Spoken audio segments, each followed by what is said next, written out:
और फिर मैं उसको कनेक्ट भी करूंगा किसी एक चीज के साथ। कभी ए नौजवान मुस्लिम तदब्बर भी किया तुमने, वो क्या गर्दू था जिसका तू है एक टूटा हुआ तारा।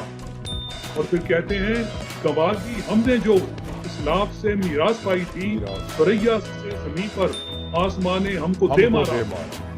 जो ईरान है वो सरासर जो चीन का सी पैक वाला मामला है उसमें उसको बिल्कुल इंडिया को बाहर निकाल दिया आपने। ये इसका अल्टीमेट सोल्यूशन क्या है कराची का? कैसे वहां के लोगों को सुकून में असर आ सकता है? आमिर लियाकत हुसैन साहब, पहले आप बताएं। जी चले, मैं पहले हफीजुल्लाह नईम साहब इसी का जवाब आप देने पर मुझे। वफाक नहीं कहता कि हम बहुत सारे मामलात हैं जिनमें अपना असर रसूख इस्तेमाल कर सकते हैं।